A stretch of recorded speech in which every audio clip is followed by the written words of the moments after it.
लेकिन लंबी लंबी श्वास लेने लग गया धृतराष्ट्र।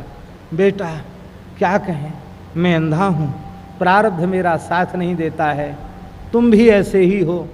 अब इस बुढ़ापे में सहारा शकुनी है। बुरा मत मानना, अपनी घरवाली के भाई को आने पर भोजन करा दो, पूड़ी हलवा कुछ खिलाना हो खिला दो, 1 दिन 2 दिन रहे ठीक है। वो शकुनी जैसे बुरिया बिस्तर लेके घर में रहने आवे तो हाथ जोड़ लेना, नहीं तो हो सकता महाभारत हो जाए तुम्हारे घर में भी। महाभारत के युद्ध में शालों की भूमिका बड़ी महत्वपूर्ण है, इसलिए दीवाल में आला और घर में साला ये खतरनाक होते हैं। महाभारत इसको क्यों कहते हैं? लोगों में एक प्रसिद्धि हो गई, जैसा कि पूज्य रेवासा महाराज जी कह रहे थे कि जो घर में महाभारत रखता उसके घर में महाभारत हो जाता है। ऐसी एक प्रसिद्धि हो गई। हमने भगवत कृपा से, गुरु गोविंद की कृपा से संपूर्ण महाभारत का आद्योपांत पारायण किया है।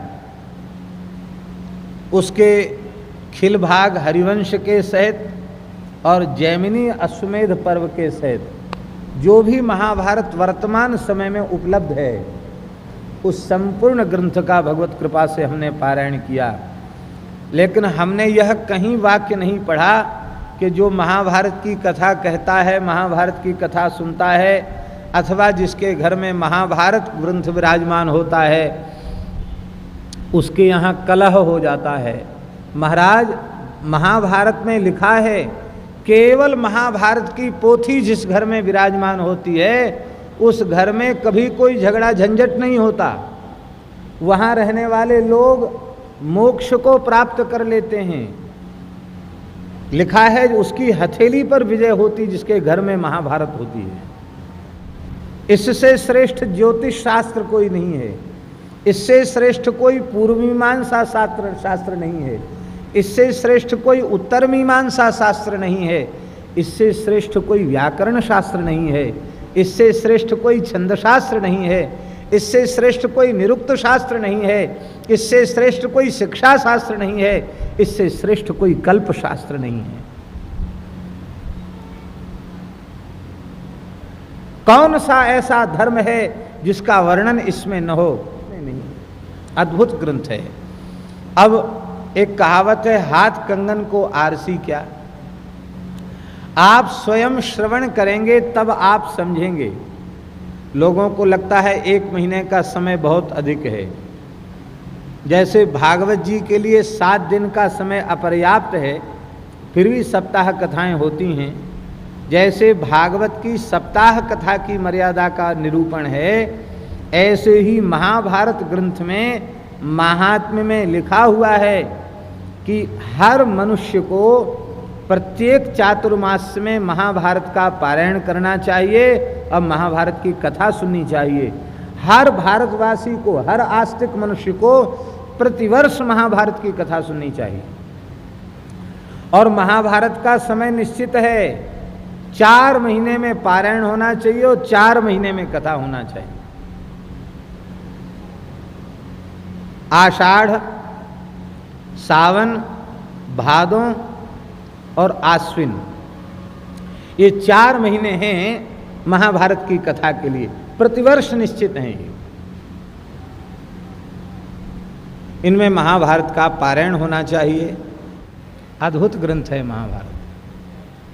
हमारी विनम्र प्रार्थना है कम से कम धर्म और धर्मशास्त्र का प्रवचन करने वाले जो लोग हैं, पुराण का वाचन करने वाले वक्ता महानुभाव जो लोग हैं, वे अवश्य इस ग्रंथ का पारायण करें,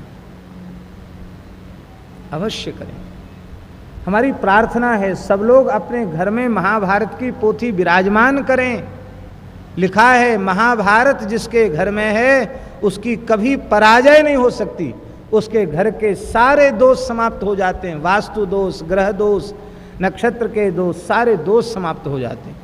और लोग कहते महाराज महाभारत घर में नहीं रखना, नहीं महाभारत हो जाएगा। देव साहब महाभारत नहीं रखने से महाभारत होगा, झगड़ा होगा। महाभारत रखने से ये परिस्थिति ही नहीं आएगी, हमारी समझ में आ जाएगा। महाभारत तो नित्य स्वाध्याय के योग्य ग्रंथ है। कहते इसको सुनने वाले को तो सब कुछ मिल ही जाता है। हमारे लिए भी बहुत अच्छी बात लिखी है। कहते जो इसको सुनाता है उसके सारे मनोरथ पूर्ण हो जाते हैं। बोलो भक्तवत्सल भगवान की। सब लोग ध्यान से सुन लो, और आज सुन के जाना तो घर में जाके सबको बताना, महाराज इतना महत्व है महाभारत की कथा का। आज इस देश में सबसे भयंकर पाप हो रहा गर्भ हत्या का। भ्रूण हत्या जैसा भयंकर पाप हो रहा गर्भ हत्या, जो ब्रह्म हत्या से भी बढ़ करके है। एक सज्जन ऋषिकेश में बोल रहे थे, बोले महाराज यदि आप लोग निश्चय कर लें कि जिस घर में किसी भी प्रकार से भ्रूण हत्या भई हो उस घर का पानी नहीं पिएंगे, तो शायद ऐसे घर देश में मिलना कठिन हो जाए। इतने बड़े पैमाने पर गर्भ हत्या जैसा भयंकर पाप इस देश में हो रहा है। कभी भी गर्भ हत्या जैसे पाप में प्रवृत्त नहीं होना चाहिए, गर्भ नष्ट नहीं करना चाहिए।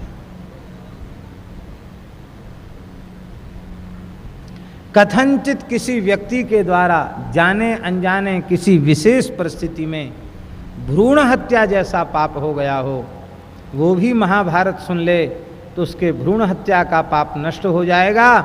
बस शर्त यह है कि द्वारा जीवन में फिर वह पाप न करे, उसके भ्रूण हत्या का पाप नष्ट हो जाएगा।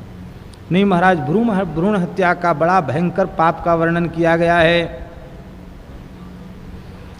कहते जो नित्य इसको सुनता है, इस आर्ष ग्रंथ को श्रद्धा पूर्वक सुनता है, कहते मान लो उसने सारे साधन संपन्न कर लिए, वह दीर्घायु प्राप्त करता है, कीर्ति और स्वर्ग प्राप्त करता है।